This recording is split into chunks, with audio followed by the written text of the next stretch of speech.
Untouched to my ranch this weekend. Di awal film kita langsung diperkenalkan pada kembang sekolah yang bernama Mandy Lane, di mana kehadirannya selalu menjadi pusat perhatian semua siswa.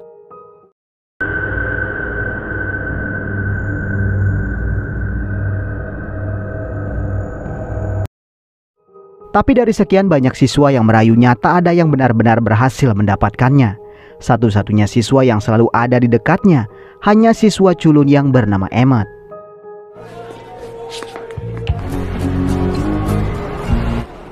Shut up, Bag. Satu hari sepulang sekolah, Dylan, seorang siswa kaya, mengundang Mandy ke pestanya nanti malam. Mandy pun tak menolak ajakan tersebut selama Emmett ikut bersamanya. Little pool party? Sure, we'll go. You and me. Sweet. Di rumah Dylan saat semua undangan pesta berada di kolam, Dylan mendatangi Mandy. Dylan merayunya dan melecehkan Mandy yang membuat Mandy merasa tak nyaman. Stop this. What is this? Stop.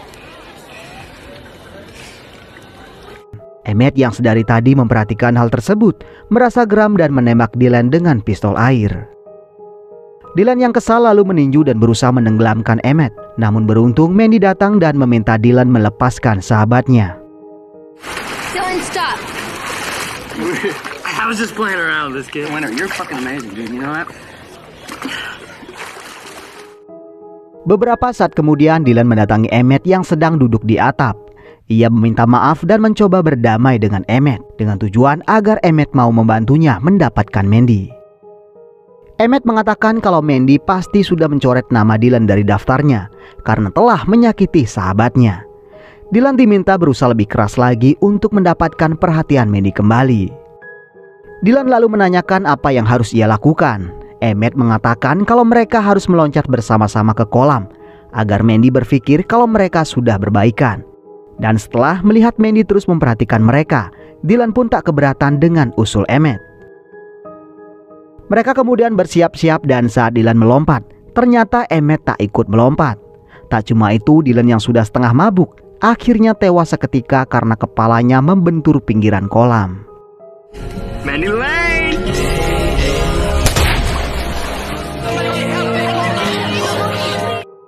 Mandy yang menyaksikan kejadian itu pun merasa Emmett ada di balik musibah tersebut. 9 bulan pun berlalu, persahabatan Emmett dan Mandy tak seerat dulu lagi. Kejadian yang telah menimpa Dylan membuat Mandy perlahan-lahan menjauhi Emmett. Saat berada di lintasan, seorang teman bernama Chloe kemudian mengajak Mandy ikut dalam pesta yang diadakan seorang kawan bernama Red. Setelah mendapatkan izin dari bibinya, keesokan harinya Mandy memulai perjalanannya bersama Chloe dan juga kawan sekelas bernama Bert.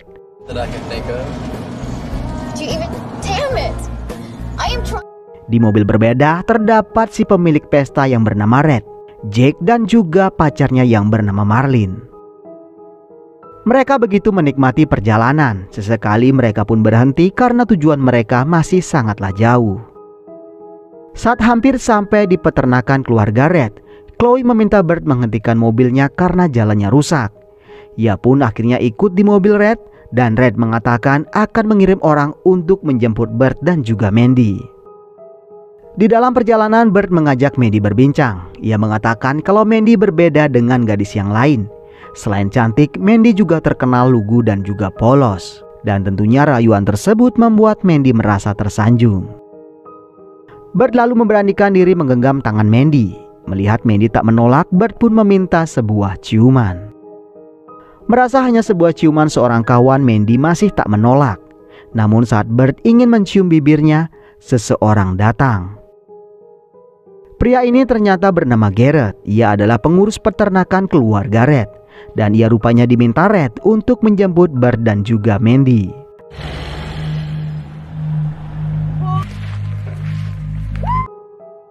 Di sore harinya saat semua ingin mandi di danau, Mandy lebih memilih untuk jogging sendirian. Di perjalanan ia sempat kaget melihat ceceran darah yang ternyata hanya ceceran darah sapi ternak.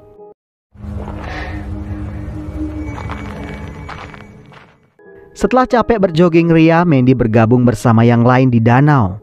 Saat mereka berenang, tanpa ada yang sadar seekor ular kobra berenang mendekati mereka. Beruntung Garrett datang dan menembak ular tersebut.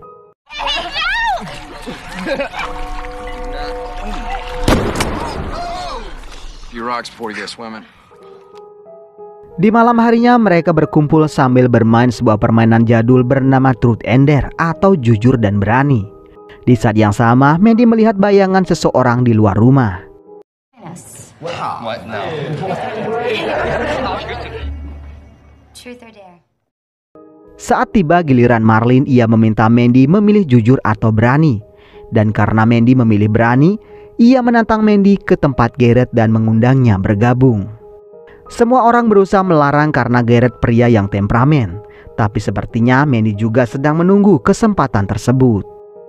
Mandy lalu mencari Garrett di rumahnya dan ia pun kaget karena Garrett tiba-tiba muncul dari luar rumah. Mandy pun menceritakan perihal tantangan yang diberikan untuknya untuk mengundang Garrett ke dalam pesta.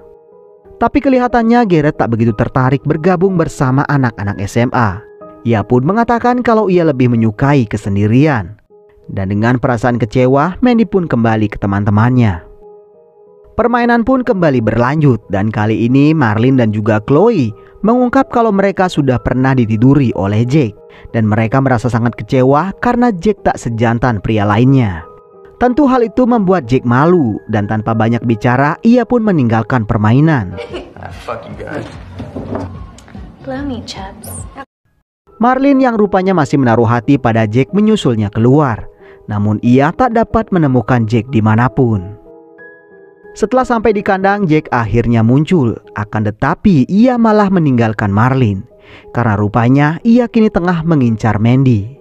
Dan setelah ditinggal oleh Jake, Marlin yang sedang sendirian malah dihantam senapan oleh sosok misterius. You fucking little prick! Jake, come on, it's not funny anymore.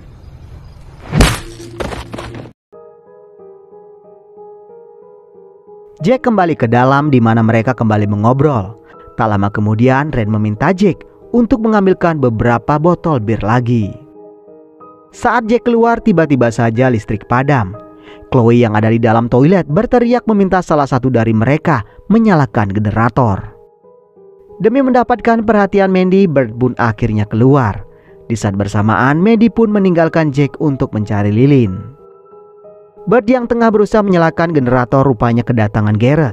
Ia menanyakan untuk apa Bert menyalakan generator. What are you doing?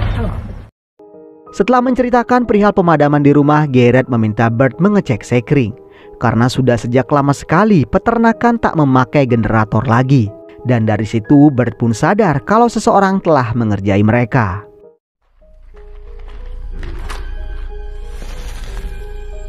Sementara itu Jake kembali mencari Mandy. Ia mengatakan kalau dialah yang telah mencabut sekring dengan tujuan agar mereka bisa berduaan saja. Jake mulai mengeluarkan kata-kata rayuannya. Namun ternyata Mandy bukanlah gadis murahan yang seperti Jake bayangkan. Ia malah meminta Jake pergi menyalakan listrik kembali. Mereka kembali berkumpul di mana mereka pun mulai mengkhawatirkan Marlin. Chloe pun meminta Jake mencari tahu keberadaan mantan pacarnya. Jake lalu pergi keluar dan berusaha memanggil Marlin. Saat berada di dekat danau, ia pun akhirnya melihat Marlin yang sedang duduk di pinggiran danau. Dalam kondisi setengah mabuk, Jake mengajak Marlin kembali. Namun ternyata Marlin sudah dalam kondisi yang sangat sekarat. I'm just playing. Come on now, don't give me the silence. Di saat bersamaan seseorang mendorong Jake ke danau. Dan kemudian menunggunya lalu menembak kepalanya.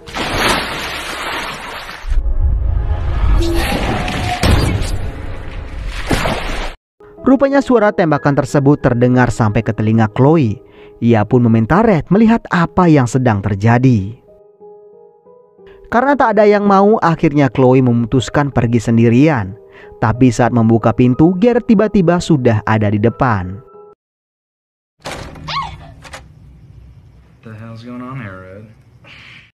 Garrett lalu menanyai mereka perihal suara tembakan yang ia dengar.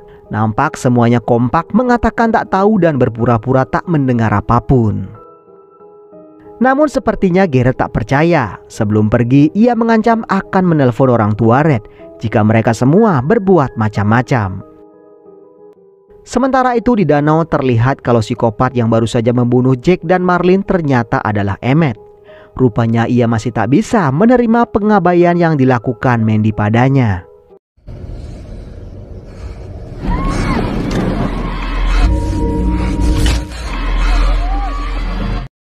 Sementara itu Red dan yang lain terlihat berbincang ke sana kemari.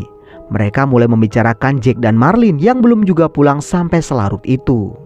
Saat melihat ke jendela, Chloe melihat seseorang. Ia mencoba memperingatkan semuanya tapi tak ada yang percaya. Red lalu membuktikan sendiri keluar dan ternyata ia tak melihat siapapun.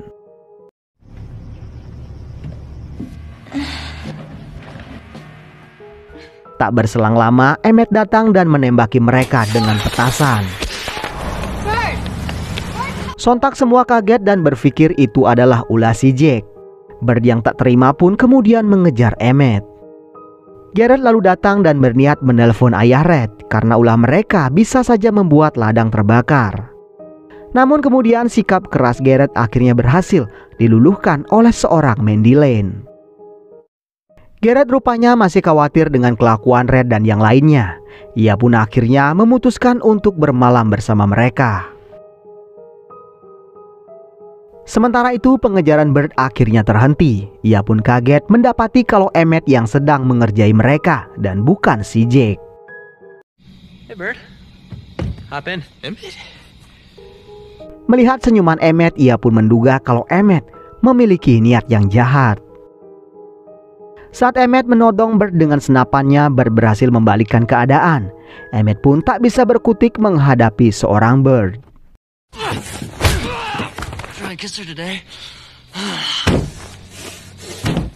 Bird lalu menanyakan di mana Jake dan Marlin. Namun Emmett mengeluarkan belati simpanannya dan menyerang kedua mata Bird.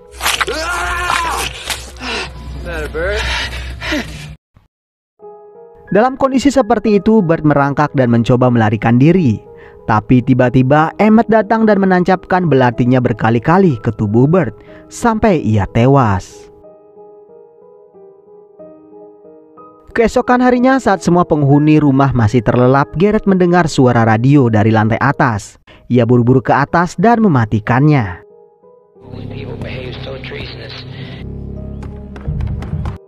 Sementara itu rupanya Emmett telah memasuki rumah. Melihat Mandy yang sedang tertidur, ia pun membelai rambut gadis pujaannya. Garrett yang mulai merasakan kedatangan seorang penyusup mengecek Red dan yang lain. Di sanalah ia melihat pesan yang dibuat Emmett di pintu kulkas. Melihat noda darah di pesan tersebut, mereka pun mulai berpikir ada yang tak beres. Garrett pun mengajak Mandy segera berkemas-kemas pergi. Setelah membangunkan Chloe dan Red, mereka pun menuju pintu keluar. Namun tiba-tiba saja satu tembakan menyasar bahu Garrett. Sontak saja semua panik. Mandy mencoba menelpon polisi, tapi ternyata telepon sudah tak berfungsi. Mereka mulai bingung siapa yang tega melakukan itu pada mereka. Garrett pun meminta Red pergi lewat jalan belakang karena sudah tak ada waktu membahas hal tersebut. Red dan Chloe lalu keluar lewat pintu belakang, dan setelah cukup jauh dari rumah, mereka melihat mayat Jake dan juga Marlin terikat di pagar kawat.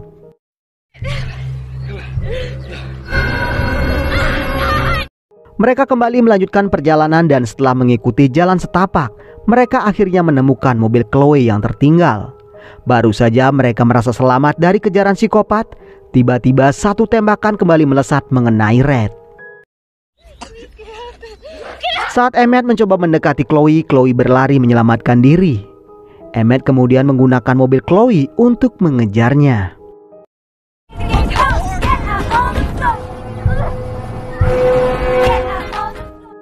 Melihat situasi yang cukup aman, Garrett kemudian meminta Mandy ke gudang untuk mengambil kunci mobilnya dan juga kotak obat-obatan. Mandy segera ke sana dan saat berada di dalam, ia melihat satu belati yang penuh darah. Ia pun sadar kalau psikopat tersebut sempat masuk ke gudang sana. Dan sepertinya Mandy masih belum sadar siapa pelakunya. Di tempat berbeda, Emmett rupanya semakin dekat yang membuat Chloe berlari semakin kencang. Dan beruntung di kejauhan ia melihat Mandy menantinya. Chloe memanggil-manggil Mandy dan langsung memeluknya. Dan ternyata belati yang dipegang Mandy tertancap di perut Chloe. Setelah itu Mandy pun melepaskan pelukannya dan entah apa yang terjadi. Mandy sepertinya dengan sengaja melakukan hal tersebut. Ternyata mereka berdua telah merencanakan semua itu. Mereka memang berencana menghabisi Red dan kawan-kawannya. Dan setelah itu mereka ingin bundir bersama-sama. Namun saat Emmett memberikan 2 buah pil pada Mandy, Mandy membuangnya. Ia rupanya sudah tak tertarik dengan rencana tersebut. Dan tentu saja hal itu membuat Emmett kesal.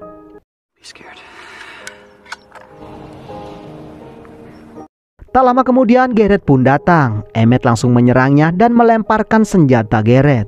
Melihat Garrett yang terpojok, Mandy pun berusaha membantu dan ia berhasil menjatuhkan Emmett dengan beberapa tusukan belati. Melihat ada kesempatan, Mandy pun melarikan diri. Namun ternyata Emmett masih sanggup mengejarnya.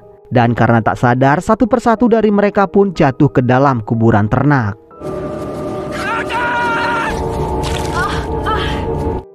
Di sanalah Emmett mengatakan kalau ia sangat mencintai Mandy. Dan rupanya Mandy telah berjanji akan menjadi kekasih Emmett jika Emmett mau menghabisi Red dan kawan-kawannya. Namun ternyata Emmett harus kecewa karena Mandy tak menepati janjinya. Emmett terus memaksa Mandy yang membuat Mandy semakin kalap. Ia mengambil sebatang kayu lalu menghajar Emmett sampai tewas. Mandy, fucking die with me! Go finish high school first. Setelah menghabisi sahabatnya sendiri, Mandy kembali mencari Garrett. Dan rupanya Garrett lah yang membuat Mandy melupakan janjinya kepada Emmett. Karena sepertinya Mandy telah menjatuhkan pilihan hatinya pada Garrett.